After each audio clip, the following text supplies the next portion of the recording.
આજ રોજ જામુગડા તાલુકાની આંગણવાડી કેન્દ્ર દ્વારા જામુગડા પોલીસ સ્ટેશનની મુલાકાત લેતી આંગણવાડી કાર્યકર બહેનો અને કિશોરીઓ જામુગડા તાલુકાની આંગણવાડી કેન્દ્રમાં દર મહિનાના ચોથા મંગળવારે પૂરના દિવસ નિમિત્તે ઉજવણી કરવામાં આવે છે, જેમાં 15 થી 18 વર્ષની કિશોરીઓને THR પેકેટ આપવામાં આવે છે તેમજ પ્રવૃત્તિ કરાવવામાં આવે છે, જેમાં સાપસીડી, કેરમ, મહેંદી, હરીફાઈ તેમજ કિશોરીઓને THRમાંથી અલગ અલગ વાનગી બનાવી ભોજન માટે સમજણ આપે છે, જેમાં થીમ આધારિત પ્રવૃત્તિ કરવામાં આવે છે। તેમાં આજે 28 જાન્યુઆરીના દિવસે 2025ના ચોથા મંગળવારે જામુગડા પોલીસ સ્ટેશનની મુલાકાત લીધી હતી, જેમાં રામપુરા આંગણવાડી 1, 2, 3 અને જામુગડા આંગણવાડી 1, 2, 3 અને કાળિયાવાવની કિશોરીઓ પોલીસ સ્ટેશનની મુલાકાત કરાવી અને જેમાં પોલીસ સ્ટાફ દ્વારા અમારી કિશોરીઓને કાયદાકીય માહિતી આપી હતી, જેમાં 100 નંબર પોલીસ ફાયર બ્રિગેડ અને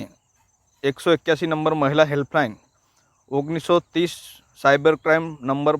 ફોન કરવો અને જે માહિતી આપી હતી અને અલગ અલગ ફાયરિંગ કેવી રીતે કરવું તેની માહિતી આપી હતી। આંગણવાડી બહેનો દ્વારા એવું જાણવા મળે છે કે જામુગડા પોલીસ સ્ટાફ દ્વારા અમને ખૂબ સરસ સમજણ આપી, તે બદલ જામુગડા પોલીસ સ્ટાફનો ખૂબ ખૂબ આભાર માનીએ છીએ। આંગણવાડી બહેનો। રસિક બારિયા, પંચમહાલ લાઈવ, જામુગડા।